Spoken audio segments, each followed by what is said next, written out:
friends, and welcome back to my crafty space where I share my memory keeping projects and processes with all of you. If this is your first time here, then hello and welcome. My name is Crystal and I am super excited that you guys are all here today. Today we are jumping into our third story with the Rest Story Kit in our Story Kit Crush series. This is a challenge that my friend Tashi and I created back in February to use our story kits and crush one kit each month throughout the course of the month. So she and I both try to post our videos every Friday for you guys, showing you processes with the kit that we've picked for the month. But you do not have to have the Rest kit to play along. The whole idea is just to get a kit out from your stash and use the whole thing, or as much of it as possible, over the course of the month. So this is my third story that I am telling with the Story Kit Rest. And for this one, I am going to be using one of the add-ons. It was a an extra card set an extra journaling card set. So I have it digitally. I actually am using the digital kit for today's process. I used the acrylic piece to cut out 3 rest words on my silhouette that I'm going to layer up and create my title with. I also pulled an older chipboard piece out of my stash to use with the title as well. And then I used let me pull this over here, as I prepped some of this before coming on here, just because I think this is going to take some finagling to figure out. So I printed the transparency, which was also an add-on, onto my own acetate piece. Now these I get off of Amazon. I'll link those down in the description for you guys. I am using some papers just from my stash, and then I took the journaling cards and I also printed them on acetate. So let me grab a piece of white cardstock so you can see what this looks like. Here we go. So I printed my journaling on the cards, and then I also took the titles. Like this one says, "Be Grateful." It's kind of hard to see because it's light pink, but it says "Be Grateful," and it normally was at the top. So I took it and I moved it down to the bottom, added my journaling in, and then printed it off on the acetate piece, because I want to layer this on top of the photos that it goes with. And then when you flip it up, you're able to read it, or, if you don't want to read it, you don't have to. And then the photo is underneath. So we're going to give that a try and see what we think of this. The pattern papers are to go on the back side of the journaling cards, and I may or may not use some tiny phrase stickers just on the back to put some words of encouragement. So that is that. So I did go ahead and trim out all of the acetate pieces, all of the photos, and all of the papers. These are all 3x4 sized. I have 10 of them here in this stack, and with the title piece here. And my idea is to make this an outside of the pocket interactive piece. I have this is 3.5 inches wide, and it is 8.25 inches tall. So this will go outside of the pocket. I will hole punch it, and I'm going to adhere this to the front just because I like the color of it. And then I am going to layer these on here so that they flip, hopefully, if this works. So I think that's probably enough explanation. So let's go ahead and get into the process. I'm going to speed you guys up because I don't know how long this is going to take me. And once I get it completed, we'll slow back down and close out for the day. So, all right, let's get to it.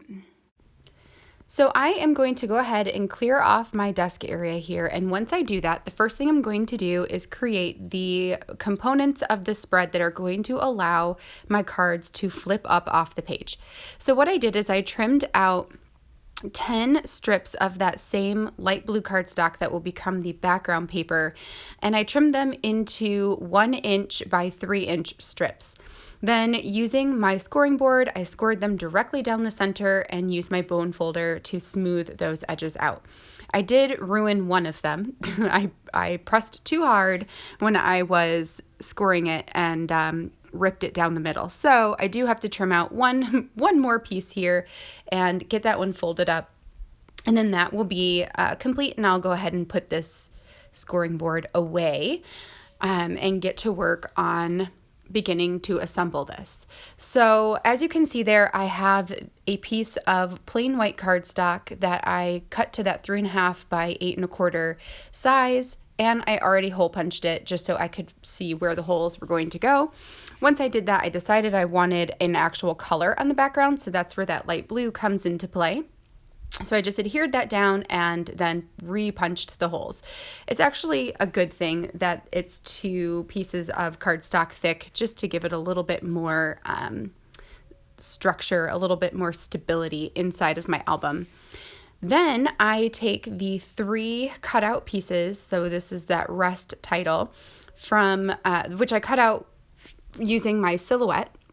And I am going to adhere them all together. So this is going to give the title, again, a little bit more stability, but also a little bit more, what do I want to say, like texture or dimension on this album itself. It almost will look like cardstock, or not cardstock, it is cardstock.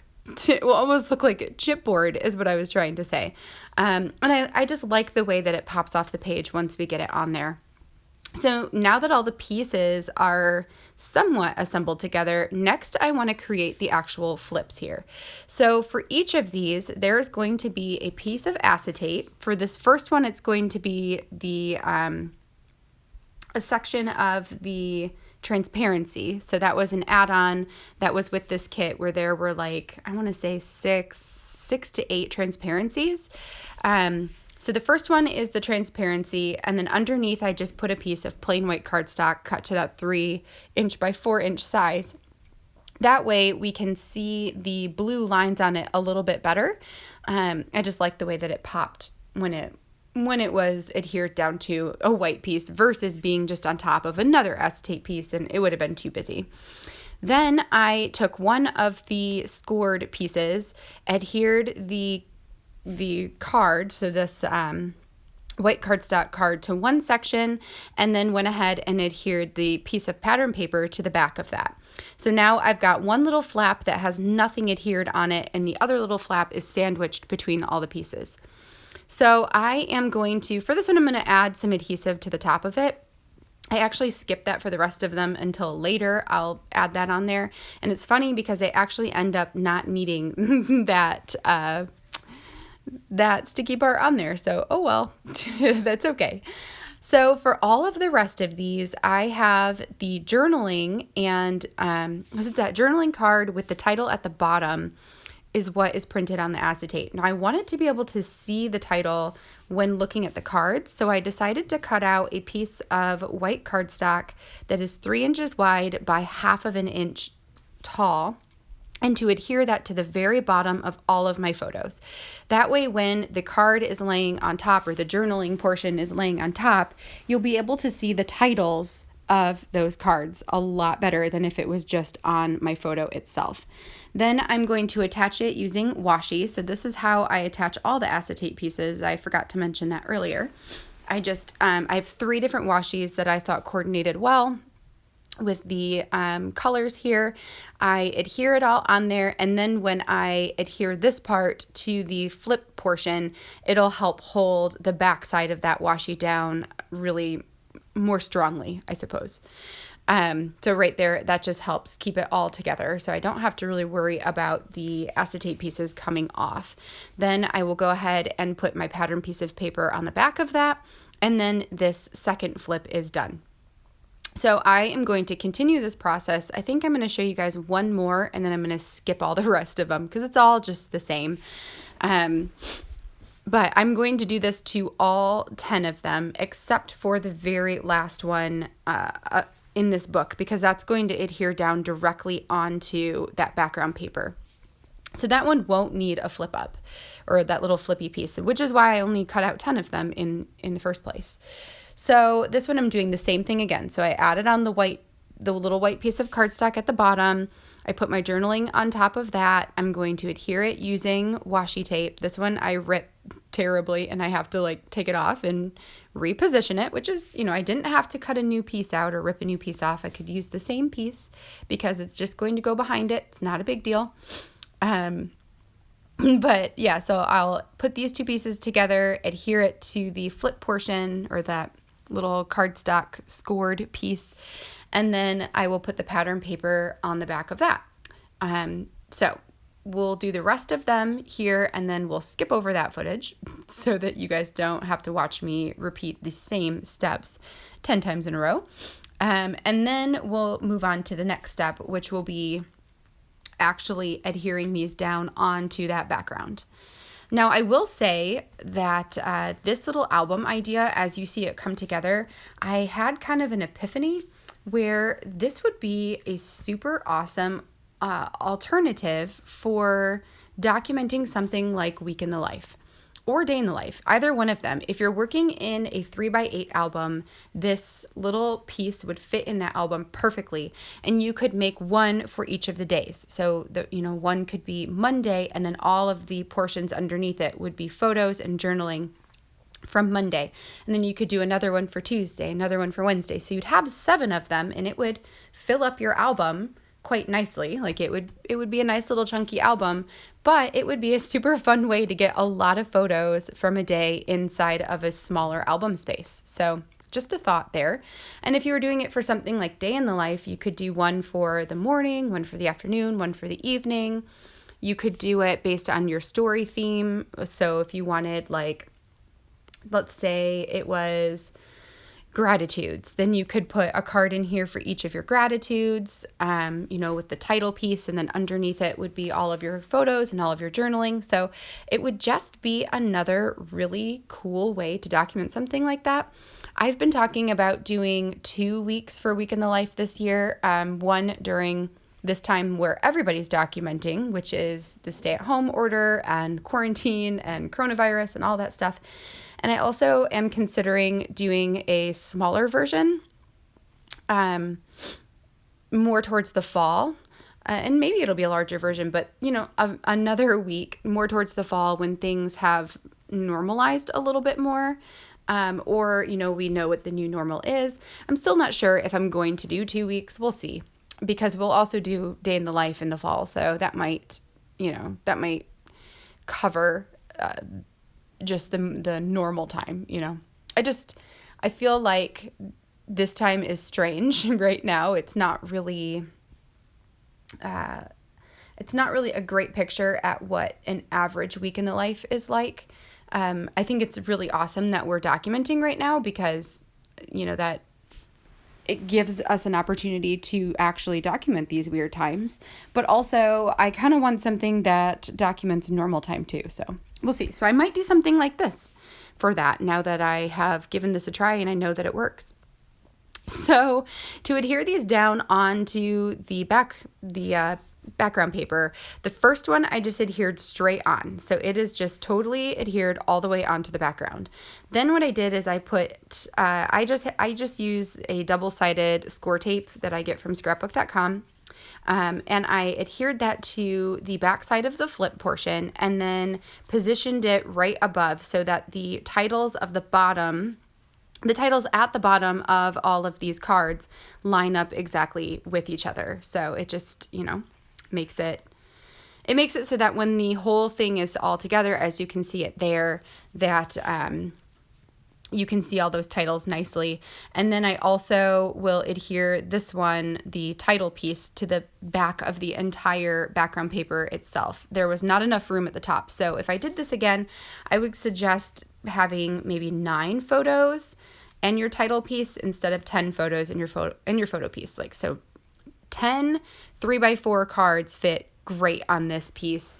I have 11 and they don't fit as great. So I'm just going to add my titles and then get that last piece on there. So for this journaling, what I did is I took the prompts and I just sort of wrote a little tiny bit about each of the things. So like, let me read you guys an example. So for spend time in nature, I chose a picture of a flower that we saw on a walk. And I said, this flower was the first, actually, no, it's a flower from our garden. I'm sorry. I said, this flower was the first to bloom in our garden. The previous owners planted them. And even though we've torn up all the landscaping, placed down garden fabric, and re-landscaped the front yard, these flowers still manage to find a way to bloom. And I'm happy they do. I love the color they bring and the happiness that comes from seeing them along with it. They are showing me that beauty can come from hardship. If they can get through all of that and thrive, then we can get through this and thrive too. So for each of them, I just did, a little bit of journaling on here and then called that good. I'm not going to read it all because that would probably take the entire time this whole video has been going because there's a lot of writing. But that is just an idea. I will post some pictures on my Instagram that will show the journaling, so you can definitely hop over there and read it if you want to. But other than that, the last thing I'm going to do here is add on some tiny phrase stickers just to those pattern papers. Things like living with purpose and enjoying life and mind, body, and soul. So like all different things. I think they were from a One Little Word set from maybe 2019.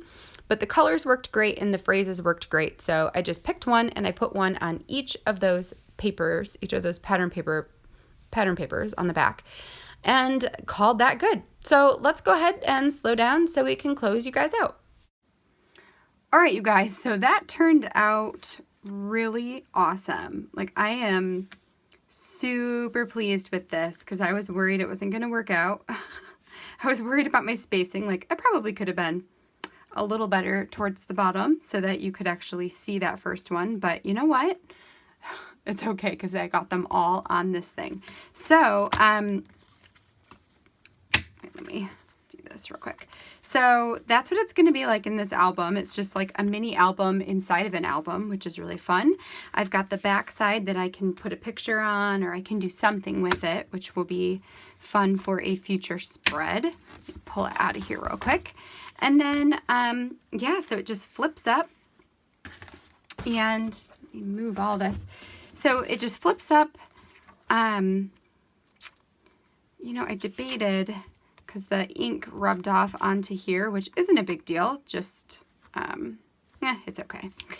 Anyway, so then we've got like the journaling underneath and the photos, journaling, photos. So it all flips if you want to, see the journaling separate from the photos. Yeah, so it's just like this little booklet all about finding ways to rest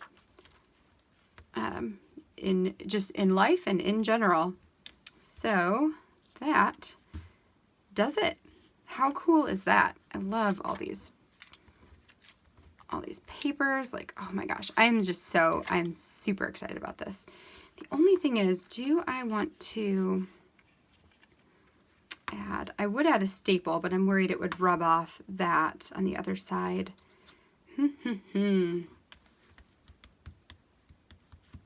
You know what? I am going to just put a piece of washi on there.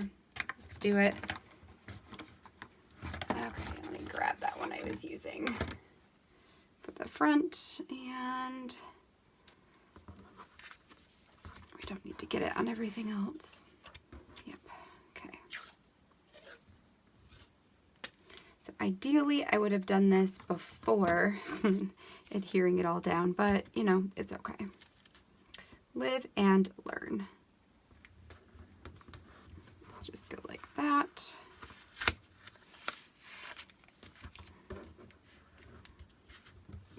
That looks fine. Okay. Cut that all off. Okay, that's better. Because then we won't see, it won't move aside from the white underneath it. Okay, oh, come on. All right, now we're done. Now we're done. So it is a little bit bulky right now. As it sits in my album, it will flatten out more. So I'm not concerned. I'm not too concerned about that really at all. I'm just really, really excited that this worked out. So anyway, I hope that gave you guys some fun ideas to try with your digital kits or your physical kits, but this was really fun to do with the digital kit, and how to use like a bunch of these cards, because you could do the same thing but have it go a different direction if you're using the physical cards themselves. And if you don't have this kit, I mean, there are plenty of kits that have cards similar to this that you could totally do the same thing, or just make your own. Like, you could definitely just make that yourself.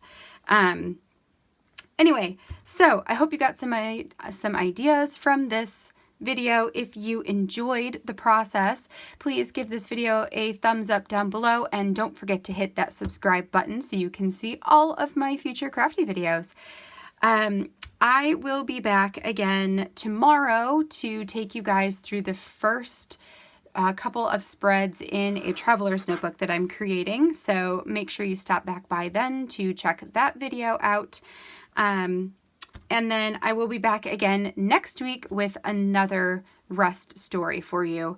I will add a link down below to Tazhiana's YouTube. She may or may not be posting a video this Friday, so if she is, that link will take you to her page where you'll be able to see the story that she is putting together using the rust kit this week as well. If not, she has at least one project that she's done with rust so far, so you could definitely go check that out if you haven't already. And then that is going to do it for today. So until next time, I hope you guys have a great rest of your Friday, and I will catch you all in the next video. Bye now.